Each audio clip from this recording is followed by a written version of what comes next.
The Dogs win in Athens again, but the results might surprise you. Guys, we got a loaded show tonight. Welcome into the DGD Podcast. I'm Robert. That's Dan. Down below, Mr. Big Shot himself, Harris Arena. How are you, sir? Good. How about you? It's great to be here. Dan, I haven't seen you in a while. It's only been a couple hours. Yeah. Robert, thank you for having me back on. I am here to hopefully bring justice to the court today, Keon's court. I'm Ooh. excited for that. I enjoyed it last week, man. That was a hell of a segment. Great idea over there. Yeah, so you're preluding to what we've got going on tonight, guys. We're recapping Mississippi State. There's some news that just came down regarding a massive recruit while on an OV to Georgia. We're going to talk a little bit about that. And absolutely, as Harrison said, teams are getting brought to trial tonight on the next episode of Keon's Court. But first things first, the show is brought to you by our friends over at Alumni Hall. Guys, do yourself a favor. If you're in Athens, look, jerseys, shirts, hoodies. Cold weather's coming. It's that fall time. Fire pits. They got it. You name it, they got it. It's all licensed. Go to Alumni Hall in stores. Get a 10% discount when you mention the DGD podcast. But if you can't make it, we got something else for you. Go to our website, dgdpodcast.com, and shop through our website. 8% will go to the Classic City Collective. So you're supporting the dogs. You might not get the discount, but you're helping support them dogs by going to Alumni Hall and shopping today. Just letting you know. Apparently, Kobe says, Team Reno. And Scotty Barnes says, how about them fucking dogs? That's what I told him. Dan, I'm going to start with you. All right. Thoughts on the game? Just general thoughts before we start breaking this down. What were your overall thoughts of the game? Overall thoughts of the game were we had a really good plan in the first half. Felt like shit just kind of fell apart in the second half. I got pretty frustrated watching the game. But at the end of the day, a win is a win. The game was never in doubt. Even though the score did get a little bit close, I never for 1 second felt like we were going to lose the game. So it was a frustrating watch. How about that? I mean, I'm going to do this earmuffs for a second. Mr. Hightough went off. I'm going to pull this comment up. Oh, my word. He said, fuck no, I wasn't happy with that win. Defense looked rough. Beck had all day to throw against a horrible defense. Stats are misleading. We're going to talk about that, but I want to definitely get our overall thoughts before we dive into what we saw. Harrison, first, I'm going to ask you the same thing. What were your overall thoughts on the game? Ooh. First half, good for the most part. Obviously, you start out with that interception, tip ball. Really not much you can do there. You saw the passing game kind of get rolling there, which I think was a good sign. Defense, I think, holding Mississippi State to that field goal after the interception. Another, like, what you've come to expect from a Georgia defense in terms of that. But as we talked about with the BAM game, it's funny. I didn't think I'd have to use this again, at least till next week. It was a tale of two halves. Georgia played really well in the first half. That was probably definitely their best first half of the season. 27 points is the most they've scored in the first half. And then second half, stuff goes wrong. Very incomplete performance. You saw a really good Georgia team for one half, and I think we've said that almost every week now for the last few weeks of the season. Except for Kentucky, but yes, I digress on that. First things first, Kirby challenged the fans, and I felt like they responded. I do. Also, in the second half, the most physical that we had on defense was Kirby Smart, and it wasn't even on purpose. It wasn't even on purpose. I felt like second half there left a lot to be desired there defensively. But listen, at the end of the day, and to Mr. Hightop's point, the stats can be misleading. I'm not going to let that mislead me. I'm going to lead it the way I want it to be led. What I mean by that, Carson had a career day in passing, right? You can say what you want. I loved the aggression and attacking, right? Arian Smith, drops be damned, 100 some yards. That's what we need. So when you have that situation, right, you can be upset, or you can take what you've been given, because I guarantee you there are some teams around college football Saturday that would take a 10-point win, regardless of the opponent. I think that's just a testament to this year and how it's going. The one thing that I was most frustrated about was this is the worst rushing defense in the SEC, and we couldn't run the ball on them. I was extremely frustrated, borderline pissed off that we could not run the ball at a high level. Now, and Harrison and I already talked about this. You take away the Trevor Etienne run, and that changes things. Trevor actually had a pretty good day. It's not his fault that they came back, but it just pissed me off. We could not run it down their throats. Like a team like Mississippi State, you should be able to run it down their throats, and we weren't able to do that. You're right. Carson had a good day throwing the ball all over the damn place. But a team like that, you should be able to pound them into submission, and we weren't able to do that. And that was really, really frustrating for me. I still think, regardless of the offense, though, Dan, I think it all falls back on the defense, busted coverages, things like that, right? I think it was apparent, right? And it wasn't just one specifically that was getting attacked, right? You're looking at a situation where Julian gets beat on a double move, right, to end the game, right, where they get 31 points. You look at Dalen Everett accidentally messed up. Malachi Stark's playing somewhat uninstinctual, and you start to add those pieces together, and it is concerning. And I'm not looking ahead too much because we do have them on our next episode for the preview. But you've got Texas, so the optics of busted coverages and things like that, to me, that's a little concerning as it stands right now, right? And I completely understand. If someone wants to sit here and tell me that they don't feel good about that win, I'm not arguing it. I'm just here to tell you that I do think that a win is a win, right? And you can take it and you can learn from it, but you've got to apply it. You have to apply it, right? You have to be – I'm telling you right now, I'm going to make a bold prediction now, and we're going to talk about it more, right, on the preview. I need KJ Bolden playing more, but Dan Jackson and KJ at the safeties, but also I want Ellis Robinson. I want him more. I want more involvement because, and please correct me if I'm wrong, he was the only one that looked comfortable Saturday tracking the ball. It wasn't in bounds, but it was a beautiful pick. It was. Obviously, it wasn't in bounds, like I said. So if you try to clip that, but you know what I mean? Like, I'm not crazy. I know. But he looked extremely comfortable out there in coverage, right? And you're going to need that against Texas. I'm here to tell you, right? Dan, you talked about Mississippi State run defense. To me, I'm kind of happy that we were able to attack in the passing game, right? I really am, because when you move ahead, I think that's something that we've got to get comfortable with. Those reps in live games, right? We should have ran the ball more. However, I think honestly, our receivers need those reps to get the repetitions and get comfortable so that we can make these catches, right? Build the confidence, make them in bigger games like next week. Am I off on that, or do you agree? Go ahead, Harrison.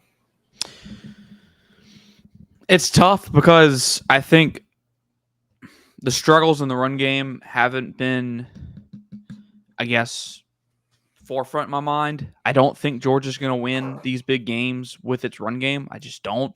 Obviously, you need balance. Balance is the buzzword that gets thrown around all the time in football. I really think it does going to come down to whether or not Georgia can find the explosives through the air. Not saying that, the run game isn't important, but I do agree. They probably need the repetition, especially adjusting to life without Colby Young long-term now, potentially. You're going to have to throw the football, and you got to find a dude. And I haven't seen a dude at wide receiver for Georgia yet. I think Arian Smith is the guy they're looking at to be the guy that steps up and plays at a high level. Obviously, he's been a tad bit inconsistent. You have some drops, some concentration drops. But, that even though he's a senior, that's just something that maybe just comes with reps. He hasn't always played as this full wide receiver. Has been more, I think Dan calls it a gadget player for Georgia in years past. This is his first really like full season where he's trying to be a complete receiver. So I will never complain, I guess, about throwing the ball much. I know a lot of Georgia fans get pissed at Bobo for the run game. So it's kind of funny to see how the tables turn. I know Dan said that today on our show is like, hey, for the first time ever, it's like, damn, we didn't run the ball well enough under Bobo. So it's kind of funny. But yeah, I'd agree with your assertion there, Robert. I think the passing game probably needs more reps, although, you got to find some balance. You got to find some semblance of balance. And I'm not the person to tell you how to do that. But in years past, recent years, I know this is a long answer, Georgia's been a pass to run football team recently over the national championship years. And I believe the stat I heard today was Georgia is a 56% passing football team this year. And if they haven't really particularly been passing it that well, I guess consistently in an explosive manner that opens up the run game. So to me, let's figure out how to start opening up the run game by getting our passing game hitting at an elite level. Dan, I appreciate your response, Harrison. The brigade is asking, who has been the bigger letdown this year, left tackle or tight end? So thank you for the question, Kobe, and I will try to do my very best to answer it. Ernest Green, left tackle, a lot of the talk coming in the season was that he doesn't have the measurables the other tackles have, but he could actually be better than them, or at least on par with some of the guys that we've put in the NFL the last couple of years. I don't know that he's playing all that well, but I don't know that he's playing all that bad. It's hot or cold with him. But let me tell you the tight ends, okay? And you got Juszczyk comes in as a receiving tight end, and for some reason we feel the need to ask this man to block. They finally this past week decided to throw the guy the ball a couple times, and he makes a couple catches. I think he's the guy that needs to be involved in the passing game. I really feel like Oscar Delp, for whatever reason, isn't the player that we thought he was going to evolve into. And Lawson Lucky, in my opinion, has been doing a really good job. But he's not – they're not Brock Bowers. None of them are Brock Bowers. But they're not blocking to the level that we expected, and they're not affecting the passing game the level that we expected. So the tight end group as a whole has been really disappointing because they haven't really – you can't replace Brock Bowers one for one, but as a group, you would think that you would be able to get some type of production. We're not able to stretch the field down the middle. We're really not blocking great on the ends. We're not blocking downfield. For me, it's the tight ends. And maybe it's because it's a position that I played and I'm familiar with. And I'm not so familiar with left tackle, but I got to go tight ends, Kobe. I hope I answered your question. I hope I did it some justice there. But for me, tight end, I just expected a lot more than what we're getting. Robert, I think you're muted. I see. Yep, you're right. I see Kobe asking another question. We're going to save that. You'll understand why, Kobe. I promise you. Robert, if I may, real quick, I think I like where Darren's coming from a lot, and I see exactly what he's saying because we've talked about it a few times privately between ourselves. But for me, it's been offensive line, and not to discredit any point Dan made. I expected more out of the offensive line than we've seen. I think this has really been a big letdown in terms of performance so far. Now I don't know, how injuries factor in that is obviously affecting them a little bit. But as Dan mentioned, Drew Bobo's played well, hasn't been a problem. So.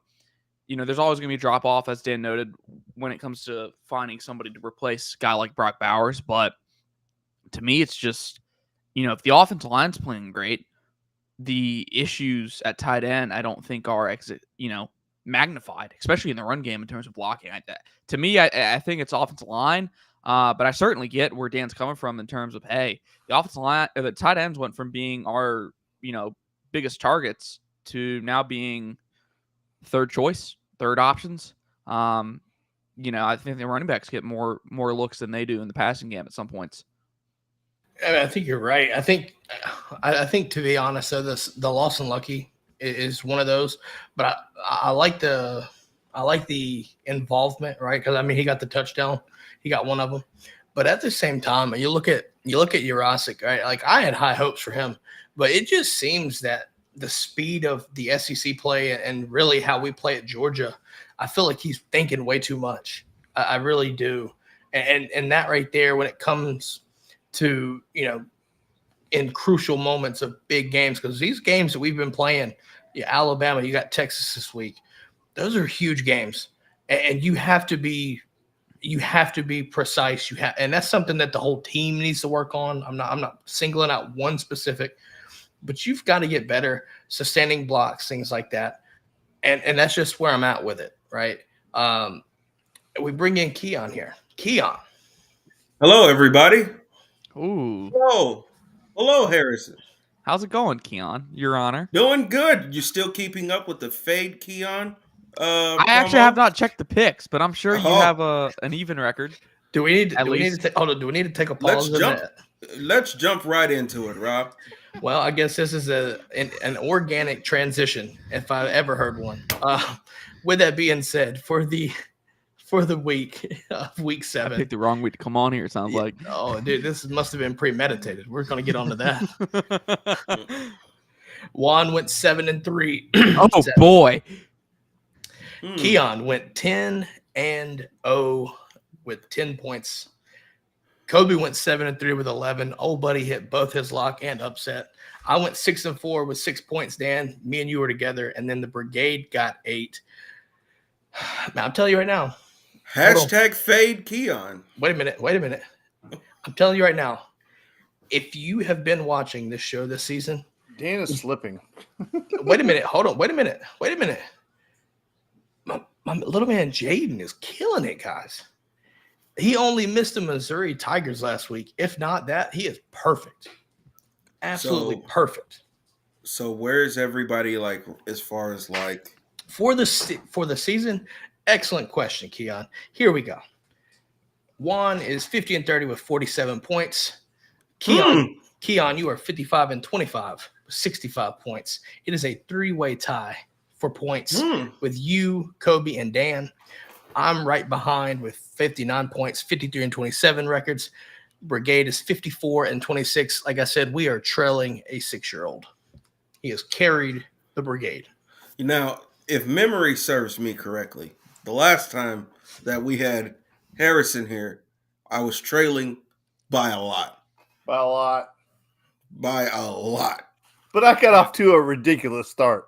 Wait, I needed to understand something. Keon, we don't typically do this to our guests, but I guess apparently Keon says, to hell with that. I'll be the judge, the jury, and the executioner. Hey, I think I faded Keon into his success. I gave him the motivation. Oh, that's what it was. Jeff, I haven't seen your over-unders. I need to see the results of those. I've got to go compile those. I do. Kind of got carried away. I need to do that. Bear with me. But the overall pick rankings is what matters. That's where the money gets made. Oh, the money does get made there. Absolutely. So, just like to say, I went from the worst to tied for second place. Keon, by the way, Jaden, 4 horsemen style, baby, with the best bets, by the way. No, that was crazy. Now, think about this. Harrison, I want to preface this. So, on the Mississippi State preview show, we dropped our best bets. Jaden's best bets were 2 of them, right? He has 2 each. He had Arizona State money line and Oregon money line. Arizona State is full of the century. And smashed them both. I'm telling you right now, if you need betting advice, bet responsibly. But listen to a 6-year-old. For some reason, it works. I don't know why. It just does. Just show them the pictures of the mascots and say, which one do you think is more adorable? Listen, unfortunately, Harrison, it's been this long. Old buddy picked Alabama to win when we all picked Georgia. So I digress on that. But let's get back. Oh, Robert went 1-4 in the over-unders. Good God, what are we doing over there, Robert? Being ass. That's what happened. That's what happened. Wars 2-3. We had Jim on the show last week, and he did better than me. Surprise, surprise. I mean, Kobe says, listen, Jeff, Kobe just has trouble doubting us has the same problem with picking games against Arkansas. Absolutely. Yeah, Absolutely. Keon, you're muted. There you go. We're coming for the number one spot here this week. Yeah, this is about to be the craziest comeback we've seen. Went from being down tremendously to now, holy shit, he's leading. Nah, hold on. Keon about to pull that. Sounds like Vanderbilt. No, he's about to pull that Drizzy Drake. Started from the bottom. Now we hit. No, it's for real fun to be that. Yeah, you are. And just like Vandy, or unlike Vandy, we were trailing this entire time, and now here we are. Dan, I need you to get back on a roll. Let's go, never Dan. been in Get the back on league, your hot so streak. there we go. Listen, I have no excuses. And first of all, Robert says the damn shit out Sunday. Like, it's Sunday night after the games have just ended. I don't even know who's like. I'm picking games and then find out come Thursday that all 5 fucking wide receivers aren't playing. I mean, come on, dude. Hold on. Wait a minute. I post them out Sunday. That way you can get to me before the preview show. You've got all that time. I just get them out early so that you have time. I can't help that y'all pick immediately. And if you're Keon, like, that's working. Hold on. If you're like Keon, you can just make 4 different fucking changes in one shot. Yeah, as long as by the time the podcast gets posted, it's fair game. We've had to make last minute audibles. We definitely have. Hold on. We can talk about more picks. We got to get back to talking ball. All right, Keon, now that you're here, there's some serious concern, folks, with the secondary, right? This game, listen, the first drive in the second half was beautiful, right? The touchdown to Arian after a nice, perfectly executed drive gets you up 34-10. I think at this point, everyone's feeling pretty confident, right? Feeling pretty confident about the game and just like, all right, let's just keep pushing, doing what we're doing. Second half, they attacked our ass, and there was nothing we could do almost, it felt like at times. It wasn't ridiculous, but there were some issues. Dan, Keon, I'm going to let y'all talk about the secondary. What can we do moving forward? How do we fix what we saw Saturday? Play Ellis Robinson as soon as possible. That's how we fix it. We got to sub him out for the run. That's just really what it is at this point. Well, Keon's is obvious. Harrison or Dan, what would y'all say? Listen, I like Ellis Robinson, and I've brought that up before, and I've gotten absolutely roasted because Kirby knows more than us, and how dare we even suggest that a 5-star highest recruit in the history of fucking Georgia football be on the field. But, I'm with you. Like, I think it's time to let Ellis Robinson learn on the job. I really do. And this you know what? Fuck it. It is. I am pointing fingers at some of the other guys. It's like, you got to do a job to do, and you're not doing it. So, what are you doing? I can't even focus on this shit. I'm like, all right, here I am. Well, I think it's time to let the young guy get on the field. You have a job to do. You have a responsibility to cover a guy, shut him down. The 2 guys that we're counting on not getting it done right now, you can say whatever you want to. It's just, it's where we are right now, is that the 2 guys that are being asked to cover on every single play, Dalen Everett and Julian Humphreys, aren't doing as well as we had hoped. And I don't see the downside in letting the kid learn on the job. If he's as good as they say he is, then let him do his job. That's it. That's all I got. I mean, it's not that complicated, but I'm tired of getting roasted by, suggesting that the highest recruited corner that we've ever taken in the history of football should be on the field. Whatever. And now you muted yourself. No, calm down. It's okay. No, in all seriousness, though, definitely think that was something that we need to discuss because, well, I think that answers the Brigade's question here as well. Who do we think the best cornerback is? But Kobe coming in with a hot question here. Would you rather see Julian Humphrey running butt naked, burnt down the field, or Ellis Robinson? There's your answer. Play the freshman and take the bumps. Not necessarily saying that's the wrong answer. But no, I think these guys have had their opportunities, and it's not that they're playing horrible. It's just there's inconsistency that you've got in these big games. You've got to play more consistent. You've got to play more disciplined, right? I don't see Ellis Robinson taking over Dalen Everett as a cornerback one. Just don't see that. Hold on. Wait a second, Kobe. Wait a second. Okay. Y'all put me out there in coverage. I'm locking shit up, okay? Like rush hour traffic.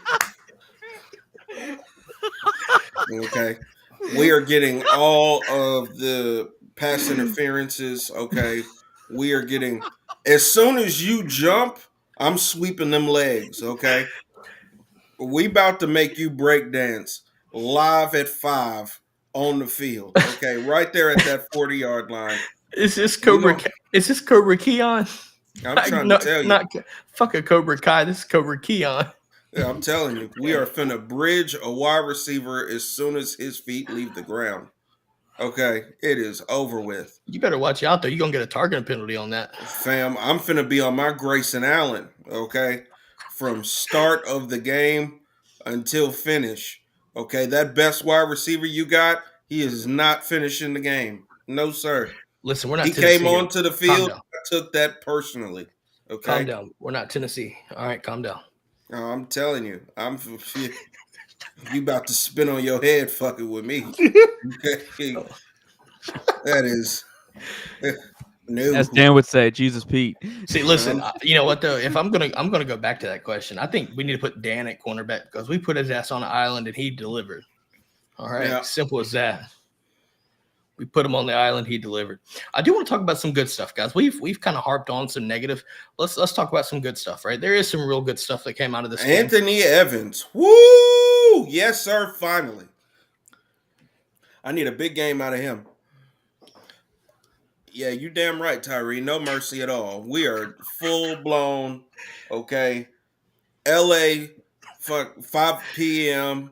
on a Monday. Okay, it is rush hour traffic the way how they getting locked up with me. I mean, you better off getting out of your car and riding a bike through traffic. Like, you are not getting through at all. All pass interferences, all defensive holdings. We finna be in that shit two-stepping. You know. I'm just letting you know that was the most long-winded explanation that I've ever heard in my life. Oh, yeah. We can no longer have those minute and a half back for everybody. Let's talk about this though. I do want to talk about the positives. Anthony Evans, I thought looked amazing on that end around.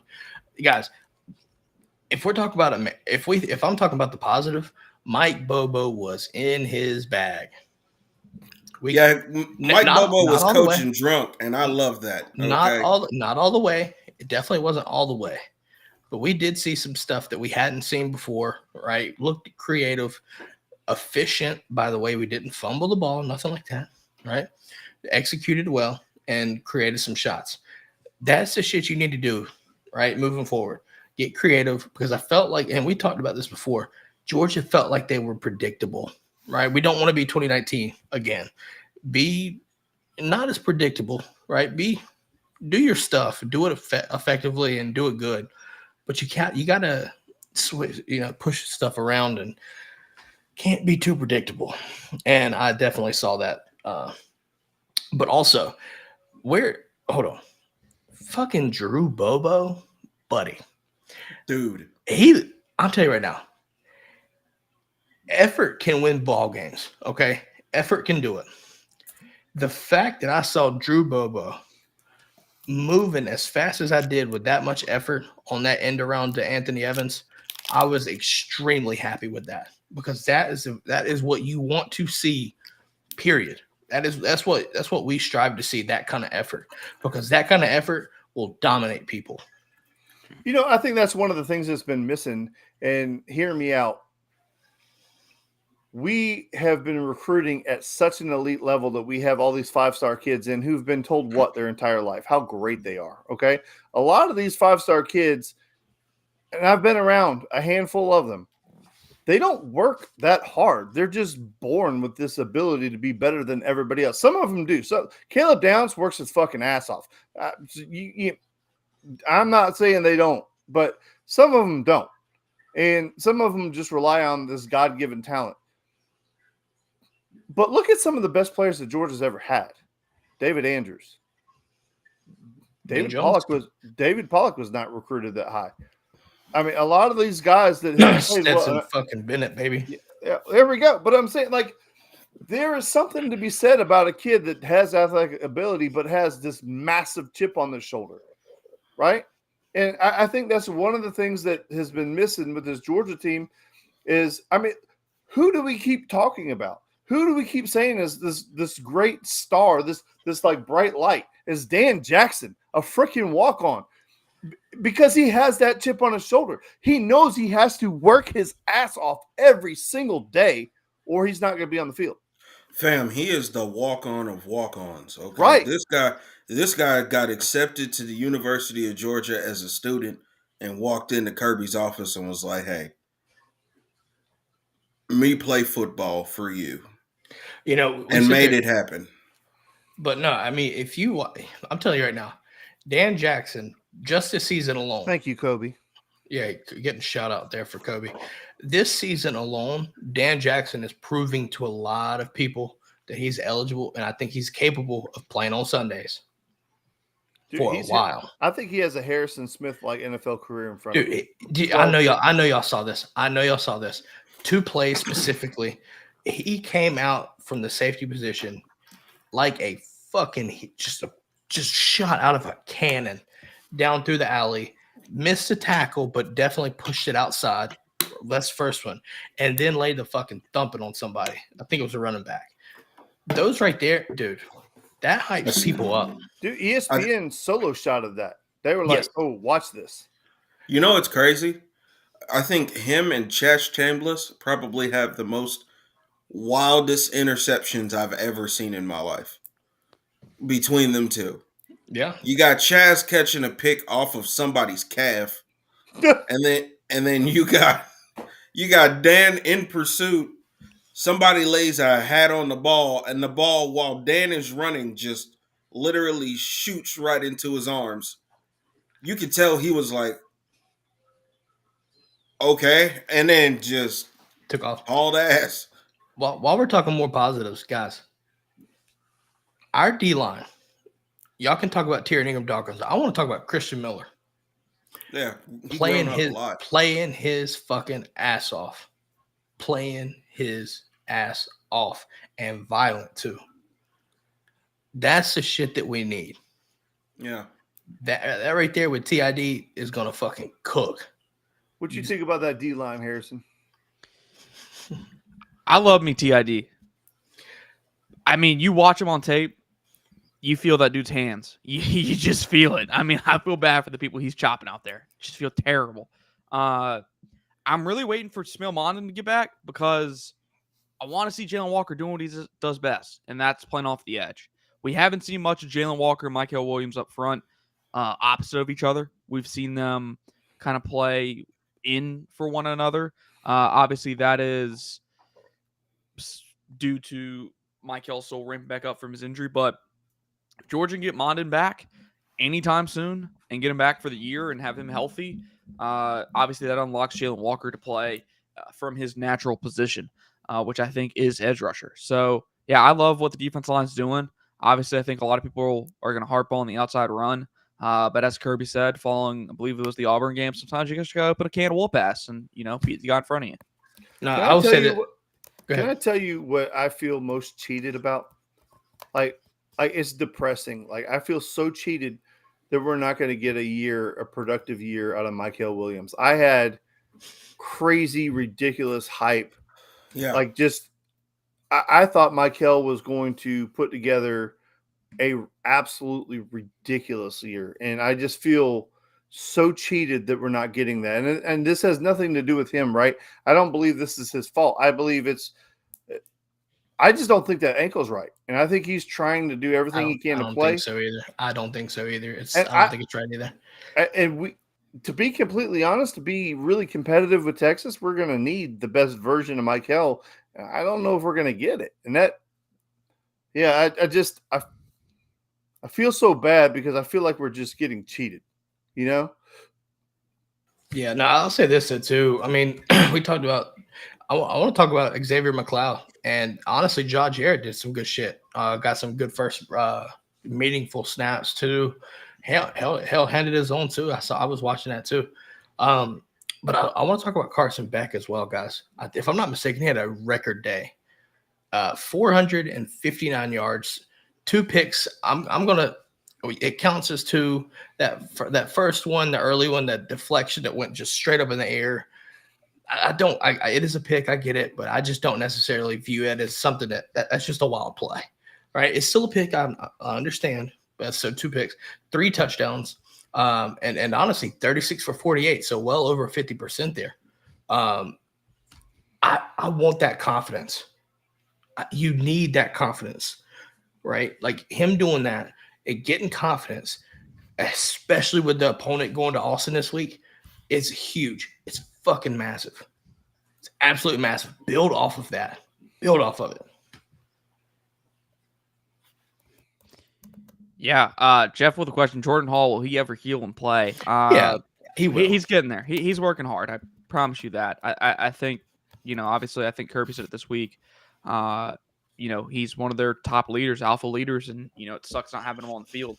Same thing goes with Tate. Same thing goes with Mondon. Same thing goes with Jared Wilson, I believe, in that category of, hey, they got their best leaders over here on the sidelines right now. So I can't wait to see, what this team looks like when they are fully healthy and maybe clicking on all cylinders.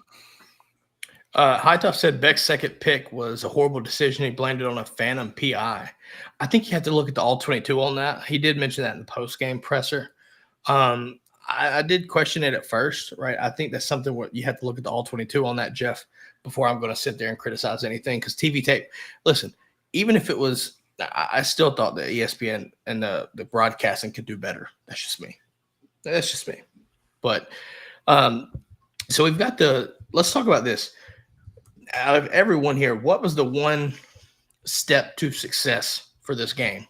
Anthony Evans, jet sweep, 52 yards. That changed the course of the drive. Dan, do you want to do yours? That throw to the back of the freaking end zone, I think it was Dylan Bell that caught it. It was. Yeah, no, that shit was crazy. That was ridiculous. I mean, both ends of it, right? I mean, the throw was pretty much where, maybe it could have been a little bit better of a throw, but not really. I mean, it kind of, he had to clear everybody, and he's on the move. And then that was a ridiculous damn catch by Dylan Bell. Dylan Bell is quickly becoming one of my favorite dogs. Like, honest to God. I mean, the guy does everything we ask him to do. Like, and I'm sure there is, and I'm sure that the fans could tell us 100 of them. And then some more shit. But I can't remember a time he's ever let me down. Yeah, fair enough. Dylan Bell, he quickly becoming one of my favorite dogs. Colby Young was too. My step to success was Drew Bobo. Yeah. I think the offensive line, the protection, the identifications, almost flawless. And it gave Carson Beck a ton of time all game to throw for what he did. And it starts up front with the center. There were so many people that were doubting Drew Bobo's ability. There were so many people talking about, oh, he's just here because his dad is the OC. And whole time, Buddy gets out there and he is fucking moving people like a traffic cop. This guy is for real the damn deal. Harrison, you got one? For me, obviously there was the drop early, but you go look at the first play of the second half, or first drive of the second half, 42-yard bomb to Arian Smith, touchdown. He made such a terrific play that the DB said, screw it, I'm going to give you the touchdown. I'm not even going to try and tackle you. Just gave up. I wondered what happened. Had him under wraps and just said, sorry, I'm just going to let you go in the end zone. If Georgia can hit those consistently, there's not a team in the country that's going to beat them. That is how this offense takes the next step, is you got to hit on those. And when they're hitting on them, that's about as good as the offense is going to get. So I think step to success, I'm going to give Arian Smith on that one, the 42-yard touchdown. And then he had one on, I want to say, the touchdown drive in the first half that ended with a Lawson Lucky touchdown. He had a 55-yard bomb that he caught there. Yep. So Arian Smith, Anytime you can get those, momentum changer like that. For those listening on podcast, you're about to. I don't know how you're about to feel about this, but we got a comment, and I'm going to have to read this to you. All right, from the brigade and Kobe himself. Step to success and look away, Mike. Emotion by Xavier Truss. I know we give him hell, but Buddy cares, and he plays old school football. He's alluding to the taunting penalty at the end of the game or toward the end of the game, right? And I'm sitting here looking at it, and initially, and I'm going to use my experience on this. Initially, I was like, why are you doing that? That's 15 yards. You're giving them 15 yards. And then I realized that at least he's emotional about it and he cares, right? And he does play old school football. Fuck him. Talk your shit, Truss. The invisible eyes in the sky right there just popped off some shit. I ain't even mad at it. I'm not even mad about it. But yeah, no, that's something that's another thing I'm not going to get too far on. Penalties, guys, you got to clean that shit up, man. I'm sorry. You just got to. You took the Damon Wilson, the rough and the passer. Gotta be smarter than that. Gotta let up. Chaz Chambliss, buddy. You can't pull somebody's head off. Like, you just can't. Yeah, you can. All right, here's the thing.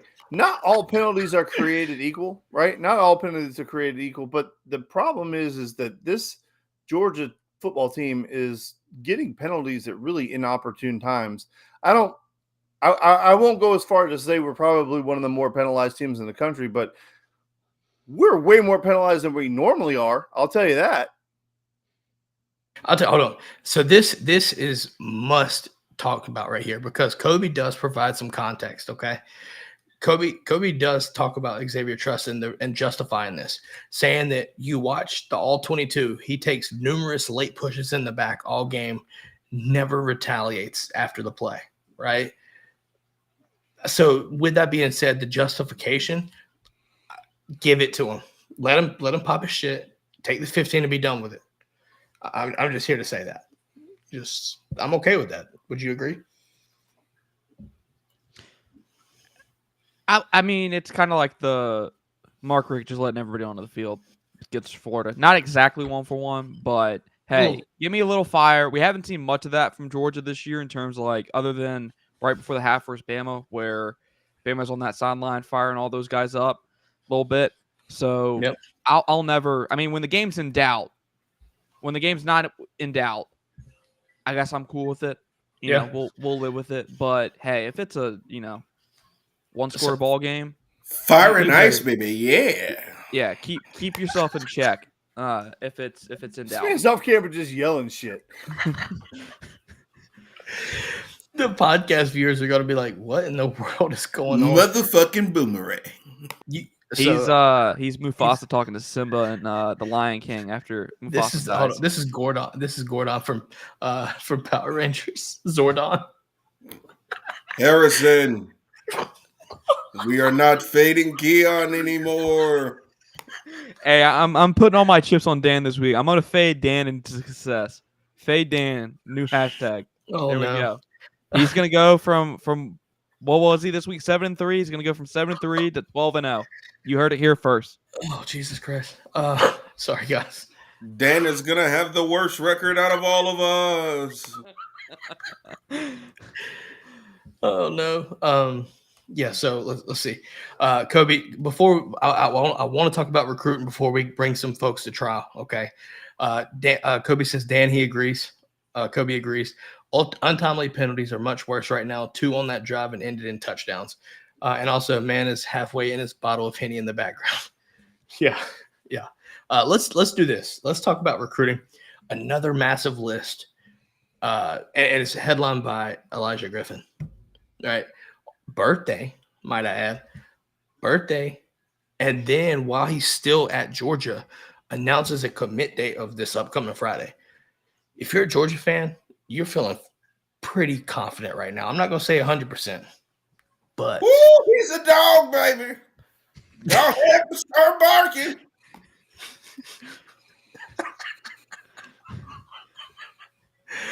Keon's off camera just wilding the fuck out. I don't The even only know person that can see him is Robert right now. No. That can see his camera. No, I can't. He's got blanked out. Hey, Kobe, you know what? I will give you my thoughts on recruiting because there are two players that I know in this class, and it's Justice Terry and Elijah Griffin. And I know that we need both of them. Griffin coming off the edge. Hell yes, give me some of that, please. Justice Terry as the defensive lineman. Gotcha, bitch. I know those two. All right. Name another. Oh, it's spooky season. We're taking all of your top end recruits. God damn it, Bobby. Oh, I'm going down to Taco Bell and getting a ball blast. getting a ball blast. In all seriousness, getting Elijah Griffin would be a really big get for Georgia. I feel like we need an elite edge rusher. He's about as good as they come in this class anyway. And I really feel like adding him is a big deal. Now, I mean, some of these other kids you talk about, like he's ranked number 418 in the country, and you're like, oh my God, this guy's going to be amazing. I'm like, I have no idea who this kid is. But Elijah Griffin, Justice Terry, I know them two boys. And hey, CJ Wiley's not bad either. Elite big backs. Elite big backs. We definitely need to do a recruiting segment just for Dan. Shut up. Now, there was a ton of kids there, man. That was obviously the big one. I want to talk about that. Guys, it's time. It's time. We're transitioning outside of Georgia football around the world of college football. It's time. Yeah. It's time for Keon's Court.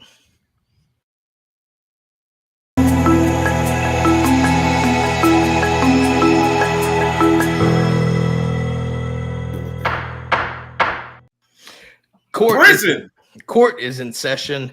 Folks, if you are not familiar with Keon's Court, this is where we bring specific teams to trial to face the wrath of the judge, the jury, the executioner, Judge Keon, presiding over each case tonight. First things first, Dan Kiley, we're going to bring up the first case, and that is Alabama in the case you're accusing them, might I add, you're accusing them of identity theft. Explain how Alabama is being held in, I guess, how are they accused of identity theft? Okay, Your Honor, I would like to present the case against Alabama of identity theft. In the first half of the game against Georgia, they impersonated the best team in college football. And since then, they have impersonated what Vanderbilt used to be. They are not consistent. They are not well disciplined. They are not Alabama football. It's in the first half against Georgia. It's the greatest team I've ever seen for 15 or 20 minutes or however long it was. And they stole that identity from somebody because I ain't seen it all year, Your Honor. I ain't seen it the rest of the time. Not ever. Not at all. I seen it for one half, and I ain't seen it since. So they stole that identity for somebody because that ain't theirs. As a defense, I will say this. Wins are wins, right? Wins are wins, especially in this era of college football so far, right? They may not be playing the best defensively, if you will. And sometimes they have issues with offense, right? Sometimes we have issues with offense. We are 5-1. We are still, regardless of what it looks like, you are still holding and upholding the Bama standard, and that is being as close to undefeated at this point as possible. 5-1 right now. We've got Tennessee upcoming this week. And I'll tell you right now, this could be a get-right game for us if you're Alabama, by the way, because Tennessee ain't looking all that hot either. So we could easily be 6-1 and looking like an entirely different Bama team. Okay, that's fair. Your Honor, in the defense of the client, the Alabama Crimson Tide, I'd just like to remind you, we got a 17-year-old. Sometimes there's growing pains in this process. Sometimes you have these bad performances. You know, you can't always be up.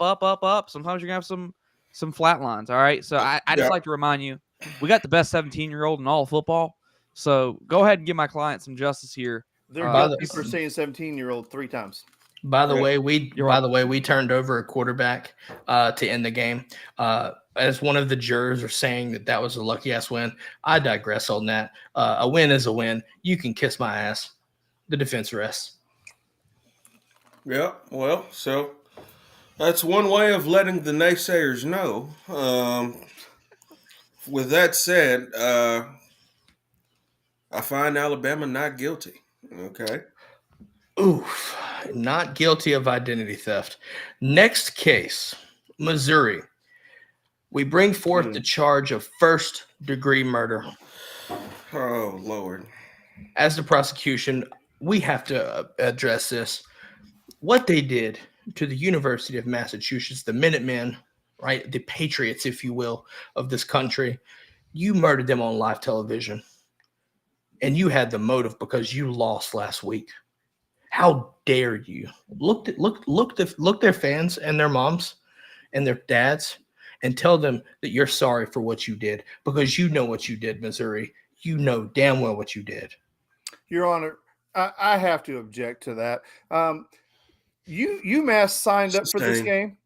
Yeah, UMass signed up for this game. They came over here. They took their check. They knew where they're getting into.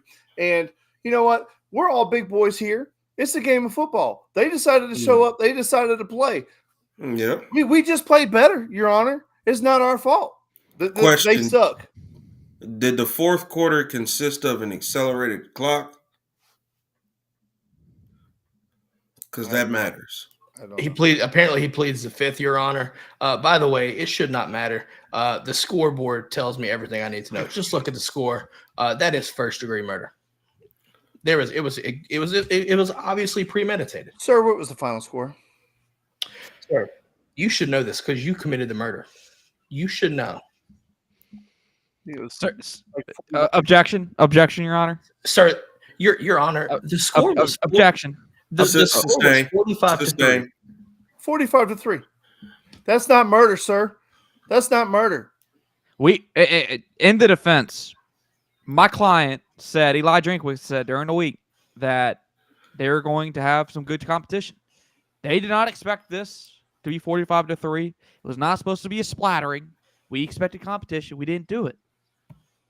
We didn't have it. All right? We didn't get our competition. Sir, we were not kicking onside kicks. We were not throwing Hail Marys in the fourth quarter, sir. We just executed our game plan. 45-3 is a common score, sir. We are not guilty of committing murder. Your Honor, executing a game plan. Your Honor, the client also, his motto is stand on business.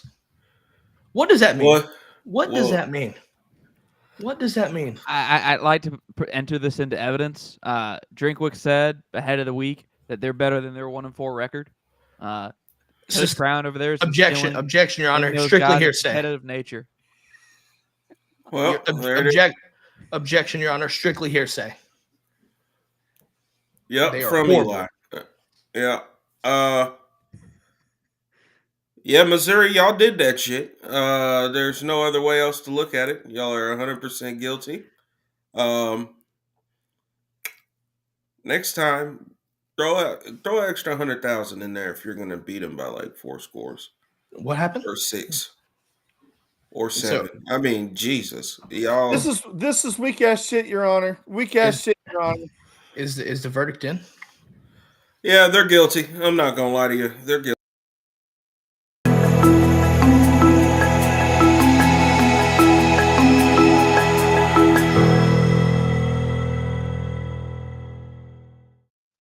Disappointed. This is a kangaroo court. All right. Next case, South Carolina being charged with burglary. Oh. You know what though? I don't understand. As the defense, you went into Alabama's house and you did not get in, and you did not steal the win. You did not steal the win. Oh, my client did not go in there and steal anything. He didn't. He barely entered the house. Okay. Well, it was strictly allowed. Okay, strictly allowed. Yeah, I don't understand. South Carolina didn't steal shit, so how can we possibly be accused of stealing anything? Sir, your charges are bogus, and I think they should be thrown out, to be completely honest with you. And I'm going to countersue. Okay. Your Honor, they did steal something. They stole Kalen DeBoer's right to wear a T-shirt on the sideline. That man had to come out here in a polo. This is not Kalen DeBoer. He wants to wear a T-shirt. Let him wear a T-shirt. That is burglary. By the way, Your Honor, Dylan Stewart would like a word. He pleads the fifth, though. Actually, he just told me that. Excuse me. Well, I mean, if I'm looking at all of the evidence here, I mean, you had Alabama and the entire fan base sweating, stressed out. We didn't see Kalen DeBoer take his hat on, off, turn his shirt in and out. It looks like y'all stole everything but the win. Stole Lenore Sellers' chance of glory, stole his pride, stole a great game from Dylan Stewart and Kennard as well. For that, I find y'all guilty, and there's nothing left. Next case, Texas Longhorns. You were being accused of Grand Theft Auto for stealing the Sooners wagon. Oh man, I love that game. I mean, just as the prosecutor, their motto is all gas, no brakes. I mean, what more evidence do you need? There's no wheels. Like an F1 match to me. You literally left Oklahoma in Dallas with no mode of transportation other than walking. As the defense, Your Honor, I have no defense. We did that shit. Yeah. I respect it. I respect it. You know, I'm from Texas too, so I respect it. Your Honor, is there great? I sense some bias. Hey, look, I'm gonna just tell you this. I've been to the state fair more times than people have hands or have fingers and toes. Okay. Unless your name is Billy Bob 15, then you probably got 15 on one foot, 3 on the other. Or if you're, of course, Deion Sanders. Nevertheless, right, I gotta tell you, y'all for sure did that shit. Wow. You know how badly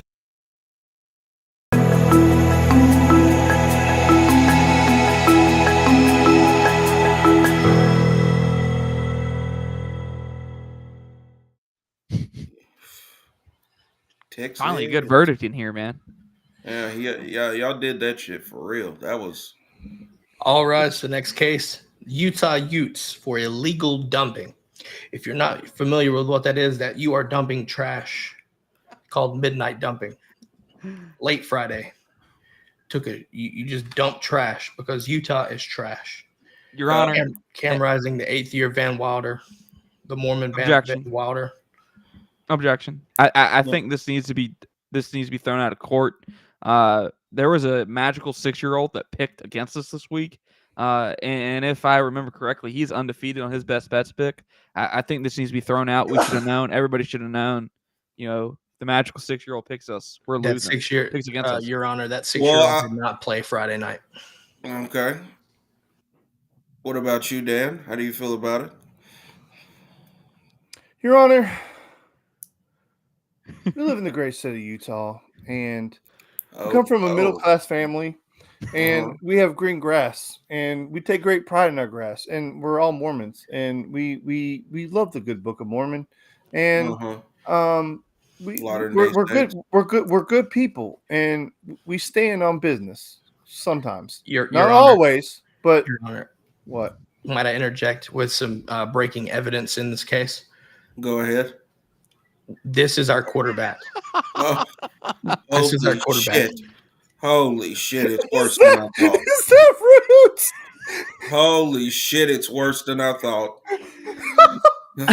I mean, you can't charge that man as guilty. I mean, you saw.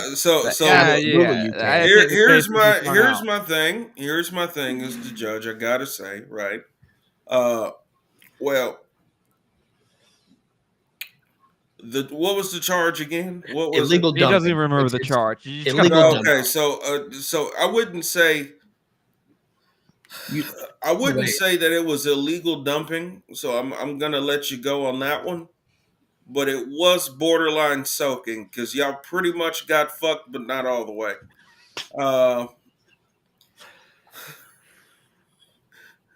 There's no. I mean, isn't Cam Rising or Rudes, whoever that was you just showed me? Rudy Rising. Rudy Rising. Isn't Rudy Rising coming back yet again? Your Honor, that's hearsay. Your Honor, You're out of line. that furthers the illegal dumping, by the way, which is trash, sir. Well, after midnight, I mean, Your Honor, he got late hurt. night. Your Honor, he got hurt. He stays hurt. See, Your Honor, if he got hurt, that's different. Your Honor, he stays hurt. What's the difference? Well, Your Honor, that's speculation. I mean, if he was healthy enough to play, he wasn't hurt. But if he you let an Amish running back destroy you. Well, Scatterbo is very respectable. Okay, that is. I'm not gonna lie to you. But is Kenny Dillingham respectable, Your Honor? I mean, yeah, if you're calling the offense for him to get the ball and make the plays. Your Honor, did you see how fired up Kenny Dillingham was in that post game interview? I think 1,000%. I love that. You gotta throw this case out. You can't put a scar on this big win for Arizona State and Kenny Dillingham.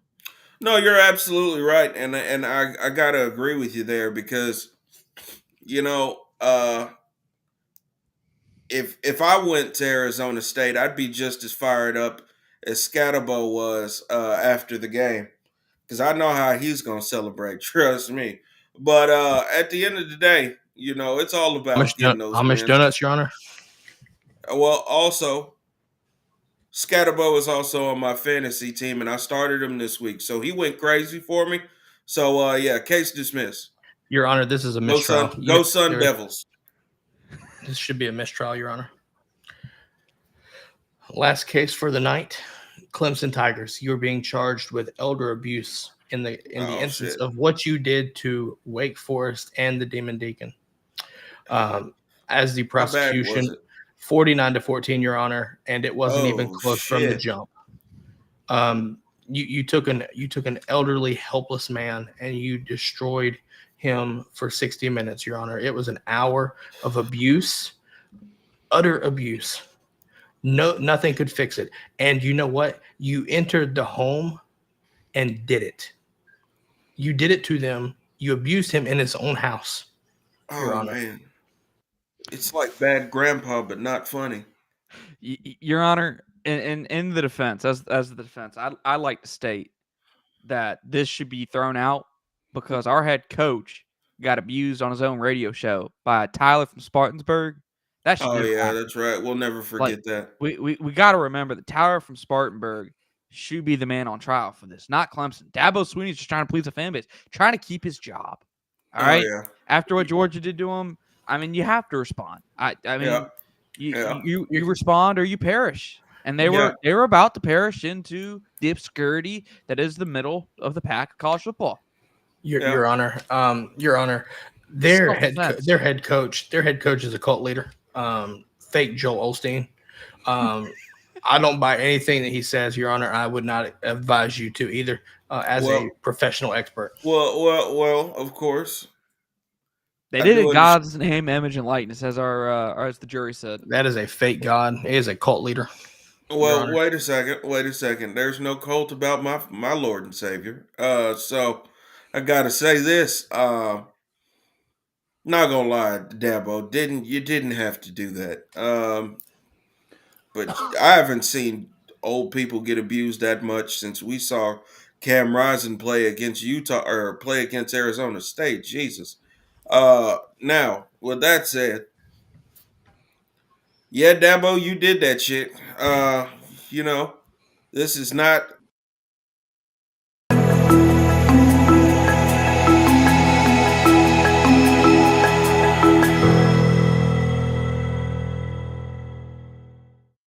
All right. Man, you got another best friend? You didn't tell me about this. Yeah, God forgives, I don't. We've been listening to that Rick Ross album. We've been listening to that Rick Ross album all week. But, get it right there, Dabo. Jesus. And that's all we have for Keon's Court.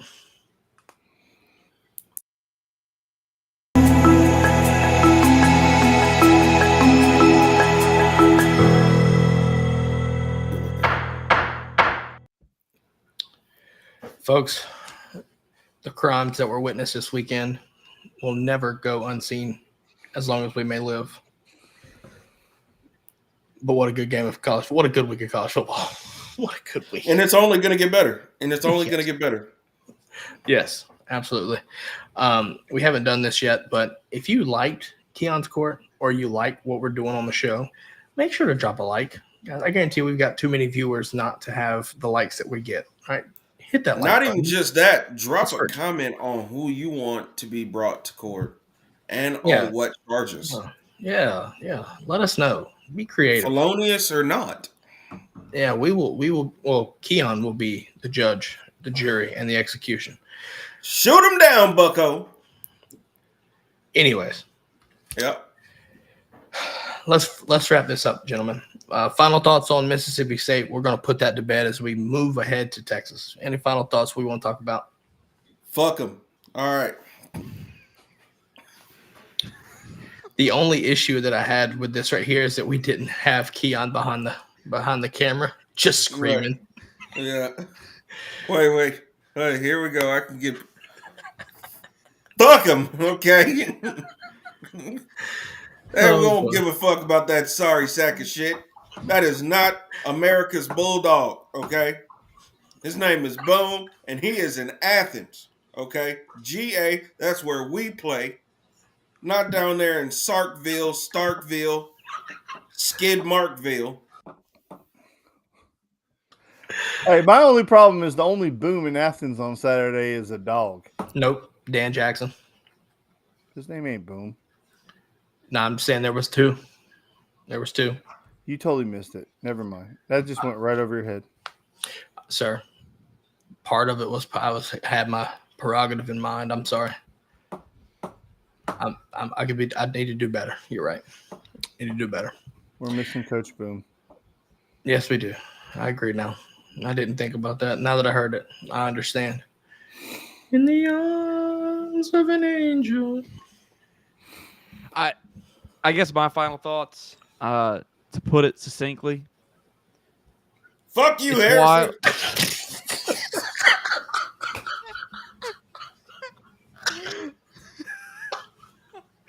Harrison's laughing so hard he's squealing. Your Honor, objection. Final thoughts.